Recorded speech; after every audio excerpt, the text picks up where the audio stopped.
ಇಷ್ಟೆಲ್ಲ ಪ್ರಕರಣದಲ್ಲಿ ಎಲ್ಲರ ಕೇಂದ್ರ ಬಿಂದುವಾಗಿರೋದು ಆಶ್ರಯದಾತರು ಮಹೇಶ್ ಶೆಟ್ಟಿ ತಿಮರೋಡಿ ಇವರೆಲ್ಲರಿಗೂ ಆಶ್ರಯದಾತರು ಅವರೇ ಅಲ್ವಾ. ಸೊ ಅವರ ವಿಚಾರದಲ್ಲಿ ಏನು ತೀರ್ಮಾನ ಆಗುತ್ತೆ ಆ ಡೀಟೇಲ್ಸ್ ಅನ್ನ ಕೂಡ ಕೊಡ್ತೀವಿ ನಿಮಗೆ. ಬುರುಡೆ ಗ್ಯಾಂಗ್ನ ಘಟಾನುಘಟಿಗಳ ಬೇಟೆ ಆರಂಭವಾಗುತ್ತಾ? ಹಿಟ್ ಲಿಸ್ಟ್ನಲ್ಲಿ 3 ಜನ ಸದ್ಯಕ್ಕಿದ್ದಾರೆ. SIT ಮೊದಲ ಬೇಟೆನೇ ತಿಮರೋಡಿ ಆಗಿರಬಹುದು ಅನ್ನೋ ಡೀಟೇಲ್ಸ್. ಚಿನ್ನಯ್ಯನಿಗೆ ಆಶ್ರಯ ಕೊಟ್ಟಂತಹ ಮಹೇಶ್ ಶೆಟ್ಟಿ ತಿಮರೋಡಿ ಬರೀ ಚಿನ್ನಯ್ಯ ಮಾತ್ರ ಅಲ್ಲ, ಎಷ್ಟು ಜನ ಇದ್ರು, ಎಷ್ಟು ಜನ ತಿಂದುಂಡಿದ್ದಾರೆ, ಎಷ್ಟು ಜನರಿಗೆ TADA ಸಿಕ್ಕಿದೆ, ಎಲ್ಲ ಮಾಹಿತಿ SIT ಅಧಿಕಾರಿಗಳಿಗಿದೆ.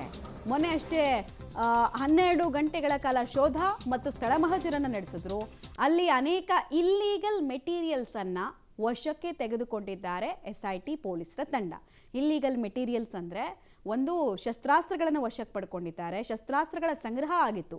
ಸೌಜನ್ಯ ಪರ ನ್ಯಾಯ ಕೇಳೋರ ಮನೆಯಲ್ಲಿ ಶಸ್ತ್ರಾಸ್ತ್ರ ಇತ್ತಂತೆ. ಹಾಗೆ ಚಿನ್ನಯ್ಯನ ಫೋನ್ ಸಿಕ್ಕಿದೆ, ಚಿನ್ನಯ್ಯನ ಬಟ್ಟೆ ಸಿಕ್ಕಿದೆ, CCTV ಹಾರ್ಡ್ ಡಿಸ್ಕ್ಗಳನ್ನು ಕೂಡ ತೆಗೆದುಕೊಂಡು ಹೋಗೋ ಕೆಲಸ ಆಗಿದೆ.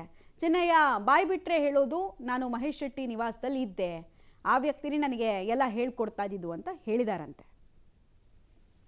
ಡೀಟೇಲ್ಸ್ ಕೊಡ್ತಾರೆ ಸುಕೇಶ್, ನೇರ ಸಂಪರ್ಕದಲ್ಲಿ ಜಾಯ್ನ್ ಆಗ್ತಾ ಇದ್ದಾರೆ. ಸುಕೇಶ್, ಮಹೇಶ್ ಶೆಟ್ಟಿ ತಿಮರೋಡಿಗೆ ಯಾವಾಗ ನೋಟಿಸನ್ನು ಕೊಡ್ಬೋದು? ಇವತ್ತೇ ಕೊಡುವಂತಹ ಸಾಧ್ಯತೆ ಎಷ್ಟು? ಮತ್ತೆ ಆವತ್ತು ಅಬ್ಸ್ಕಾಂಡ್ ಆದಂತಹ ಮಹೇಶ್ ಶೆಟ್ಟಿ ತಿಮರೋಡಿ ಇಲ್ಲಿ ತನಕ ಪತ್ತೆ ಆಗಿಲ್ಲ, ಎಲ್ಲಿಗೆ ಹೋಗಿದ್ದಾರೆ ಅನ್ನೋದು ಪ್ರಶ್ನೆ. ಏನು ಹೇಳ್ತಾರೆ ಮಹೇಶ್ ಶೆಟ್ಟಿ ಆಪ್ತ ಮೂಲಗಳು? ಮಮತಾ, ಬಹುತೇಕ ಆ ಬಗ್ಗೆ ಇವತ್ತು ತೀರ್ಮಾನ ಮಾಡುವಂಥ ಸಾಧ್ಯತೆ ಇದೆ. ನೋಟಿಸ್ ಕೊಡ್ತಾರೆ ಅನ್ನೋದಕ್ಕಿಂತ, ಯಾಕಂದರೆ ಈಗಾಗಲೇ ಚೆನ್ನೈನ ವಿಚಾರಣೆ ಆಗಿದೆ ಮತ್ತು ಆ ವಿಚಾರಣೆ ಮಧ್ಯದಲ್ಲಿ ಮಹಜರ್ ಪ್ರಕ್ರಿಯೆ ಮುಗಿಸಿದ್ದಾರೆ. ಜೊತೆಗೆ ಅಲ್ಲಿ ಏನು ಸರ್ಚ್ ಇತ್ತು, ಆ ಸರ್ಚ್ ವಾರೆಂಟ್ ತೆಗೆದುಕೊಂಡು ಹೋಗಿ ಅವ್ರ ನಿವಾಸದಲ್ಲಿ ಆ ಕೃತ್ಯ ನಡೆದಂಥ ಸ್ಥಳ, ಅಂದರೆ ಸಂಚು ರೂಪಿಸಿದಂಥ ಸ್ಥಳ ಏನಿತ್ತು ಅಲ್ಲೆಲ್ಲ ನಡೆದಿದೆ. ಆ ಆಧಾರವಾಗಿ ಇನ್ನು ಮುಂದಿನ ಪ್ರೋಸೆಸ್ನಲ್ಲಿ ಸಹಜವಾಗಿ ಮಹೇಶ್ ಶೆಟ್ಟಿ ತಿಮರೋಡಿ ಅವರನ್ನ ವಿಚಾರಣೆಗೆ ಕರೆಸಬೇಕಾಗುತ್ತೆ. ಹಾಗಾಗಿ ವಿಚಾರಣೆಗೆ ನೋಟಿಸ್ ಕೊಡುವುದು ಮುಂದಿನ ಹಂತ ಅನ್ನುವಂಥ ಮಾಹಿತಿ ಬರ್ತಾ ಇದೆ.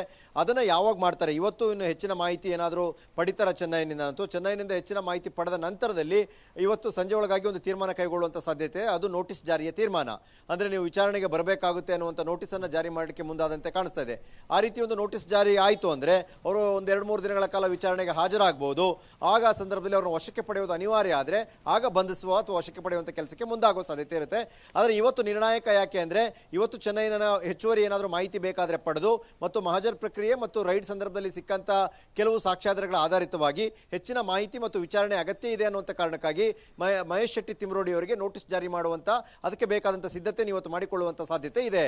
ಮಮತಾ, ಧನ್ಯವಾದ ಸುಕೇಶ್, ನಮ್ಮೆಲ್ಲ ಮಾಹಿತಿಗಾಗಿ.